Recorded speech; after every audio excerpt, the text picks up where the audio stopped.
আসসালামু আলাইকুম।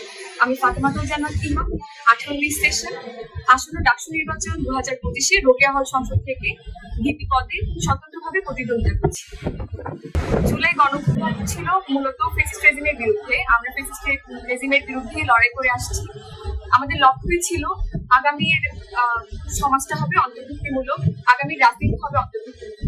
আমি আমার বিশ্ববিদ্যালয় ক্যাম্পাসে হলের অন্তর্ভুক্তির জায়গায় সব দিকে অন্তর্ভুক্তিমূলক রাজনৈতিক অবস্থান কামনা করি। ডাকসু নিজে একটা রাজনৈতিক প্ল্যাটফর্ম, আর আমি আমার ব্যক্তিগত দিক থেকে রাজনৈতিক ডাকসুকে রাজনীতির ঊর্ধ্বে মনে করি। রাজনৈতিক বোঝাপড়ার পাশাপাশি আরো অনেক কিছু স্কিল এখানে ম্যাটার করে, যেমন অর্গানাইজিং, ম্যানেজমেন্ট, কনভিন্সিং পাওয়ার। ওই জায়গা থেকে আমি মনে করি বিশ্ববিদ্যালয়ের আমূল যে পরিবর্তনটা শিক্ষার্থীরা চায় ওটা নিয়ে আমি কাজ করতে পারবো। আর আমার সামনের সবগুলো কাজই হবে পরিবর্তনকে নিয়ে।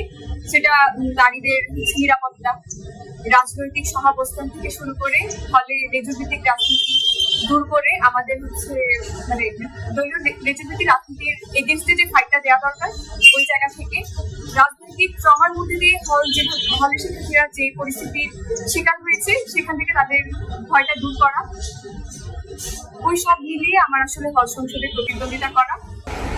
বিশ্ববিদ্যালয়ে আসার পর থেকে আমি কেন্দ্রে হলের ভিতরে আমার অ্যাক্টিভিজম ছিল, আমার অনেকগুলো কাজ ছিল। কাজের অভিজ্ঞতা থেকে আমার আসলে এই জায়গায় আসা। হলের ভিতরে শিক্ষার্থীদের অবস্থা যদি আমি বলি, রাজনৈতিকভাবে তারা যে ট্রমার শিকার, আমি তাদেরকে সেই জায়গা থেকে মুক্তি দেওয়ার উদ্দেশ্যে আমার হল সংসদ করা। রাজনৈতিক স্থিতিশীলতা, রাজনৈতিক ভয়ভীতি থেকে তাদেরকে মুক্ত করা।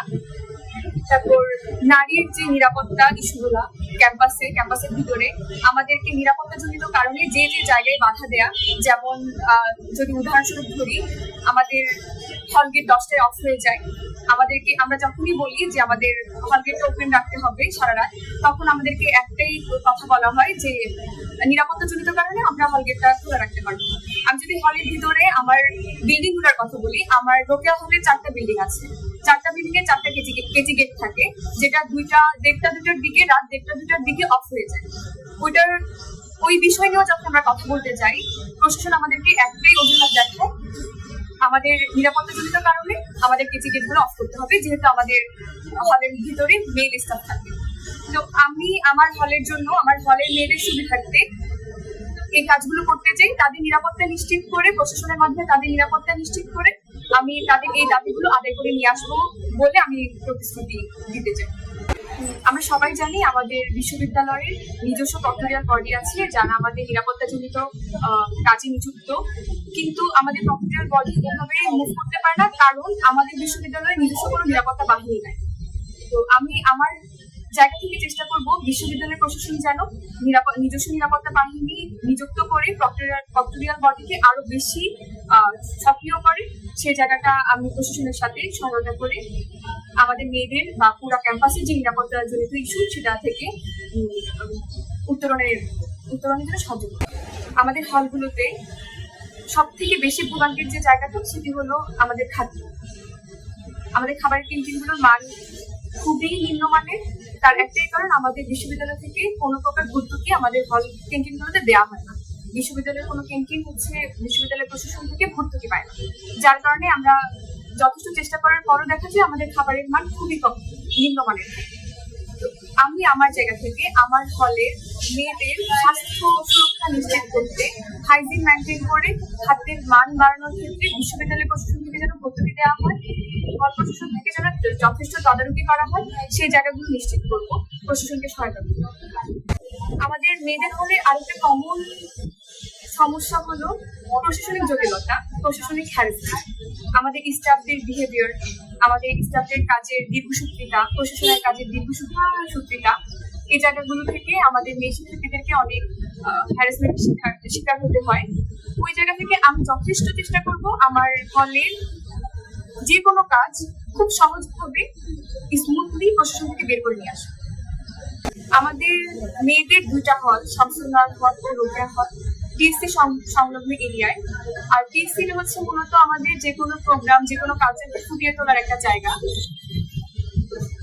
কিসের পাশে দুইটা হলের সব থেকে বড় ভোগান্তি সেটা হচ্ছে শব্দ দূষণ। এটা নিয়ে আমি পূর্বেও কাজ করেছি, অভ্যুত্থান পরবর্তী সময়েও কাজ করেছি। প্রশাসন থেকে কমিটমেন্ট ছিল যে একটা নির্দিষ্ট টাইম ফ্রেমের ভিতরে প্রোগ্রাম অ্যারেঞ্জ করতে পারবে, বা শব্দ দূষণের মাত্রা বা শব্দের যে উচ্চ মাত্রা সেটা নিয়ন্ত্রিত থাকবে। এই নিয়ে প্রশাসন প্রতিশ্রুতি দিয়েছিল, কিন্তু প্রশাসন সেটা দীর্ঘদিন মেনটেন করতে পারেনি। আমি আমার জায়গা থেকে যথেষ্ট চেষ্টা করব প্রশাসন যেন আমাদের মেয়েদের দুটা হল বিবেচনায় হলের আশেপাশে শব্দ দূষণের মাত্রা কমিয়ে আনতে আমাদের যেন সাহায্য করে। আমি সেই জায়গা থেকে কাজ আগে একবার হচ্ছে সর্বোপরি আমি আমার রোকেয়া হলের মেয়েদের সকল সমস্যা, সকল দাবি দেওয়া, সকল মতামতের ভিত্তিতে প্রশাসনের সাথে সমন্বয় করে সমাধানে সর্বোচ্চ চেষ্টা করব। অভ্যুত্থান পরবর্তী সময়ে নতুন প্রশাসন আসার পর আমাদের হলে প্রতিনিধি নির্বাচন করা হয়। সেই প্রতিনিধি নির্বাচনের মধ্যে দিয়ে আমি 10 জন প্রতিনিধির একজন প্রতিনিধি, টানা 10 মাস আমি হলের সব ধরনের কাজের সাথে যুক্ত ছিলাম। সেই প্রেক্ষিতে হলের মেয়েদের যাবতীয় সমস্যা সম্পর্কে আমি সম্মুখ অবগত। সেই জায়গা থেকে আমি 10 মাস কাজ করেছি। মেয়েদের হচ্ছে পানি ফিল্টারের সমস্যা ছিল, সেই জায়গাগুলো থেকে যথেষ্ট পরিমাণ ফিল্টার অ্যারেঞ্জ করা। তারপর আমাদের একটা ভবনে ফ্যান নাই, চামেলি ভবনে সিলিং ফ্যান নাই একটা অংশে, ওই জায়গা থেকে সিলিং ফ্যানের ব্যবস্থা করা। তারপর হচ্ছে কম্পিউটার ল্যাব স্থাপন। আমাদের বিশাল একটা পোর্শন ফাঁকা পড়ে আছে, সেই জায়গাগুলোতে ক্লাবের রুম করে দেয়া। গণরুমের সব থেকে বড় কাজ যেটা আমরা শুরুতে করেছি সেটা হচ্ছে পলিটিক্যাল রুমগুলোকে পুনরুদ্ধার করা। পলিটিক্যাল রুমগুলোকে পুনরুদ্ধার করে সেটাকে সেই রুমগুলোতে লিগেল নিয়ে উঠানো। পরবর্তীতে যেন পলিটিক্যাল রুমগুলো আবার পলিটিক্যাল রুমগুলো দখল করা না হয়, কোনো লিগেল রুমকে পলিটিক্যাল রুম বানানো না হয়, সেই নিয়ে কাজ করা। আমি প্রতিশ্রুতি দিব পরবর্তীতে দীর্ঘমেয়াদে যেন এই কাজটা করে যেতে পারি, পলিটিক্যাল রুম যেন আমার হলে আর ফেরত না আসে, সেই জায়গা থেকে কাজ করা। তারপর হচ্ছে খাবারের মান উন্নয়ন। আমি শুরু থেকেই আগে থেকে ক্যান্টিন মনিটরিং এর কাজে ছিলাম যুক্ত। অভ্যুত্থানের আগেও এবং অভ্যুত্থানের পরেও এখন পর্যন্ত আমি ক্যান্টিনগুলো মনিটরিং এর দায়িত্বে আছি। আমাদের ভলান্টিয়ার আছে। আমাদের হলের ভিতরে অভ্যন্তরীণ যে দোকানগুলো আছে, যেমন মুদি দোকান, স্টেশনারি, তারপর লন্ড্রি, এই সবগুলো আসলে প্রতিনিধি হিসেবে আমাদের তদারকির মধ্যে ছিল। প্রশাসনকে আমরা যথেষ্ট জবাবদিহিতার আওতায় রেখেছিলাম এই জিনিসগুলো নিয়ে। সামনের দিনগুলোতেও যেন এই জায়গাগুলোতে প্রশাসনের যথেষ্ট জবাবদিহিতা আমরা পাই, সেই জায়গা নিয়ে আমাদের কাজ থাকবে। এরপর সব থেকে বড় যে জিনিসটা, আমাদের নারীদের নিরাপত্তার ক্ষেত্রে আমাদের আত্মরক্ষামূলক যে কাজগুলো, সেটা নিয়ে আমি আমার হলে 1 সপ্তাহব্যাপী একটা প্রোগ্রামের আয়োজন করেছিলাম। আমাদের 1 সপ্তাহব্যাপী একটা সেলফ ডিফেন্সের কর্মশালা করেছিলাম। তারপর আমার এই জায়গায় প্রতিদ্বন্দ্বিতা করার একটাই কারণ, আমার হলে এখন যে পরিবেশ বিরাজ করছে সেটা সম্পূর্ণ শিক্ষার্থীরা অনেকটা আমার মধ্যে আছে, জমজমাট পরিবেশ নাই, যেটা আমি ফার্স্ট ইয়ারে এসে বা একজন ফার্স্ট ইয়ার স্টুডেন্ট এসে আসলে চিন্তায় রাখি যে ক্যাম্পাস লাইফ এমন হবে, হল লাইফ এমন হবে। ওই জায়গা থেকে আমি সর্বোচ্চ চেষ্টা করবো আমার হলের যে ক্লাবগুলো থাকা উচিত, যে ক্লাবগুলো বর্তমানে আছে, সেই ক্লাবগুলোর অ্যাক্টিভিটিস বাড়ানো, সেই ক্লাবগুলোতে যথেষ্ট বাজেট যেন প্রশাসন নিশ্চিত করে। আরেকটা বিষয় নিয়ে বলবো, আমি হল প্রতিনিধি থাকা অবস্থায় কাজ করতে গিয়ে যে জিনিসটা সম্মুখীন হয়েছে বেশি, সেটা হচ্ছে আমাদের হলে সব থেকে বেশি শিক্ষার্থী থাকার পরেও আমাদের শিক্ষার্থী অনুপাতে বাজেট আসে না, যেটা আমাদের সব থেকে কাজ করতে গিয়ে সব থেকে বড় বাধার সম্মুখীন হয়ে আমরা যে কাজ। আমি ওই জায়গাটা নিয়ে কাজ করব। আমি প্রশাসনের কাছে প্রস্তাবনা করব আমার হলের শিক্ষার্থীদের অনুপাতে যেন আমাদের বাজেটটা আসে, আমাদের প্রত্যেকটা শিক্ষার্থী যেন সমান অধিকার পায়। এখন যেটা পাচ্ছি না তারা, আমাদের যে কোনো প্রোগ্রাম ম্যানেজ করতে গেলে, যে কোনো দিবস, যে কোনো কিছুই, যে কোনো সুবিধা নিতে গেলে আমাদের এই জিনিসটা ফেস করতে হয়। আমরা সবাই সমান অধিকার পাই না, বৈষম্যের শিকার হই। আমি বৈষম্য থেকে আমার হলের শিক্ষার্থীদেরকে মুক্তি দেওয়ার লক্ষ্যে আমি প্রশাসনকে প্রস্তাব করব আমাদের হলের শিক্ষার্থীদের অনুপাতে যেন আমাদের হলে বাজেটটা আসে। শিক্ষার্থীদের কিছু প্রস্তাবনা আমরা নেই, সেখানে মেয়ে শিক্ষার্থীদের একটা গুরুত্বপূর্ণ দাবি ছিল আমাদের মেয়ে শিক্ষার্থীদের অ্যাটেন্ডেন্স নিয়ে পিরিয়ডকালীন সময়ে তারা অ্যাটেন্ডেন্সের শিথিলতা চেয়েছিল। তো আমি মনে করি আমাদের মেয়েদের পিরিয়ডকালীন সময়ে অ্যাটেন্ডেন্সের শিথিলতা নিশ্চিত করা প্রশাসনের উচিত। এটা নিয়ে আমরা কাজ করেছি। আরেকটা কমন যে ব্যাপার, আমাদের বিশ্ববিদ্যালয়ের ম্যাক্সিমাম শিক্ষার্থী এখন মানে মোটামুটি একটা অংশ বিবাহিত। তো বিবাহিত মেয়েদের ক্ষেত্রে যেটা হয়, অনেকের সন্তান থাকে, তাদেরকে নিয়ে ক্লাসে অ্যাটেন্ড করা কোনোভাবেই তাদের জন্য ইফেক্টিভ হয় না। সেক্ষেত্রে দেখা যায় তারা তাদের কোনো অভিভাবক সাথে করে নিয়ে আসে। কথা হলো, যে মেয়েটার কোনো অভিভাবক নাই, তার বাচ্চাকে সাথে নিয়ে এসে থাকার বা রাখার, সেক্ষেত্রে আমরা প্রশাসন থেকে চেয়েছিলাম একটা বেবি কেয়ার সেন্টার অথবা আমাদের কমন রুমের সাথে যেন একটা বেবি কেয়ার ছোটখাটো একটা অংশ যেন বেবি কেয়ারের জন্য রাখা হয়। তো ওটা নিয়ে আমরা দীর্ঘদিন কাজ করেছিলাম, কিন্তু প্রশাসন আসলে বাজেটের সংকুলান দিতে পারবে না বা এই সব কিছু জিনিস দেখে কাজটা হয় না।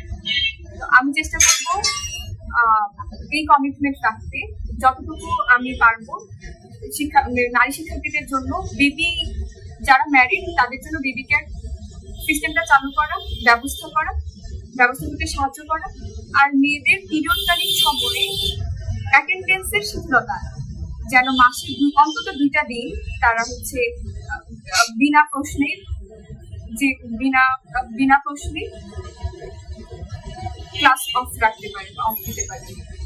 খাদ্যের পাশাপাশি খাদ্য সুবিধা নিশ্চিতের পাশাপাশি আমাদের যে শারীরিক সুস্থতা বা হেলথ নিয়ে যে যতটুকু কনসার্ন আসলে প্রশাসনের হওয়ার দরকার ছিল, সেই জায়গাটা থেকে প্রশাসন পিছিয়ে। যেমন আমাদের হলে কোনো মেডিসিন কর্নার নাই, আমাদের হলে কোনো ডাক্তারের অ্যাপয়েন্টমেন্ট নাই। আগে সাইকোলজিস্ট ছিলেন একজন, কিন্তু তিনি তার নিয়মিত বসা হয় না। আমরা প্রতিনিধি হওয়ার পর এই জিনিসটা নিশ্চিত করেছি, আমাদের হলে এখন মানসিক স্বাস্থ্য নিয়ে একজন সাইকোলজিস্ট ম্যাম বসে। বাকি কমিটমেন্টের সাথে এই কমিটমেন্টে সব থেকে বেশি গুরুত্ব দেব আমি, যে আমার হলে দ্রুততম সময়ে যেন আমি একটা ডাক্তার অ্যাপয়েন্ট করতে পারি, একটা মেডিসিন কর্নার করে দেওয়া সম্ভব হয়। প্রশাসনকে সেই জন্য কাজ করতে সাহায্য করবো, প্রশাসনকে সমন্বয় করতে সাহায্য করবো। হলের মেয়েদের রিডিং রুম নিয়ে ওয়াইফাই নিয়ে সবচেয়ে বেশি সমস্যার সম্মুখীন হতে হয়। রিডিং রুমগুলোতে ফ্যানের যথেষ্ট অভাব, ফ্যানগুলো ঠিক করে দেওয়া হয় না, লাইটের পর্যাপ্ততা নেই, ওয়াইফাইয়ের ব্যবস্থা নেই। ওয়াইফাইয়ের অবস্থা খুবই করুণ ছিল। প্রতিনিধি হওয়ার পর আমরা যথেষ্ট চেষ্টা করেছি ওয়াইফাই ঠিক করতে। যদিও প্রশাসন বলেছিল প্রথমে যে আমাদের পুরো হল ফ্রি ওয়াইফাই আওতায় আনবে, ওই হিসাবে আমাদের ওয়াইফাই নিয়ে তেমন কোনো চিন্তা ছিল না, কিন্তু আলটিমেটলি 6 মাস পর প্রশাসন আমাদেরকে ফ্রি ওয়াইফাই দিতে ব্যর্থ। ওই জায়গা থেকে আমরা চেষ্টা করেছি ভালো একটা ওয়াইফাই সিস্টেম আনার। আমাদের পরবর্তী স্টেপ থাকবে নির্বাচিত হয়ে আসার পরে দ্রুততম সময়ের মধ্যে আমাদের কমন স্পেসগুলো, আমাদের রিডিং রুমগুলো ওয়াইফাই আওতায় নিয়ে আসে। রিডিং রুমগুলোকে পরিষ্কার পরিচ্ছন্নতা রাখা, পর্যাপ্ত লাইট নিশ্চিত করা, আলো নিশ্চিত করা, পর্যাপ্ত ফ্যানের ব্যবস্থা করা, যেন শিক্ষার্থীরা শান্তিপূর্ণ পরিবেশে রিডিং রুমে পড়াশোনা করতে পারে। আমাদের হলের নিয়ম কানুন অনুযায়ী আমরা আবাসিকরা হলে মেয়াদ থাকা পর্যন্ত ঢুকতে পারি, অবস্থান করতে পারি। অনাবাসিককে আমাদের হলে ঢুকতে পারে না। তারপর সাবেক হয়ে যাওয়া শিক্ষার্থীরা হলে ঢুকতে পারে না, আমাদের কোনো শিক্ষক হলে ঢুকতে পারে না। বিশেষ করে আগে ছিল সিস্টেমটা যে মা বই হলে রুমে প্রবেশ করা যেত, এখন যেটা হলে কার্যকর নেই। আমি চেষ্টা করবো আমাদের অনাবাসিক যে শিক্ষার্থীরা আছে তারা যেন তাদের কার্ড প্রদর্শন করে বা কোনো একটা সিস্টেমের ভেতর দিয়ে আমাদের হলে প্রবেশ করতে পারে, হলে সুযোগ সুবিধাগুলো নিতে পারি। কারণ আলটিমেটলি আবাসিক অনাবাসিক আমরা সবাই যে হলে একটা, সেই হলের অধিকারগুলো ভোগ করা সবার জন্য, অধিকার নিশ্চিত করা সবার জন্যই কাম্য। সাবেক বা প্রাক্তন যারা থাকবেন হলে ছেড়ে চলে গেছে, তাদের জন্য একটা যে কোনো একটা সুযোগ থাকে হলে প্রবেশ করার, সেটা নিয়ে কাজ করার ইচ্ছা আছে। পোশাক, ট্যাগিং, এই কালচারগুলো এখনো পর্যন্ত বিরাজমান। আমি চেষ্টা করবো আমার ঘরে পোশাকের স্বাধীনতা সবাই পাবে, রাজনৈতিক স্বাধীনতা সবার থাকবে, কিন্তু প্রশাসন যেন রাজনৈতিক প্রভাব থেকে মুক্ত থাকে আমাদের কোনো শিক্ষার্থী যেন রাজনৈতিক রোষানলের শিকার না হয়, সবাই যেন সবার জন্য যেন সমতা নিশ্চিত করতে পারি, সবাইকে যেন সুন্দর একটা পরিবেশ দিতে পারি, সেই লক্ষ্যে কাজ করে।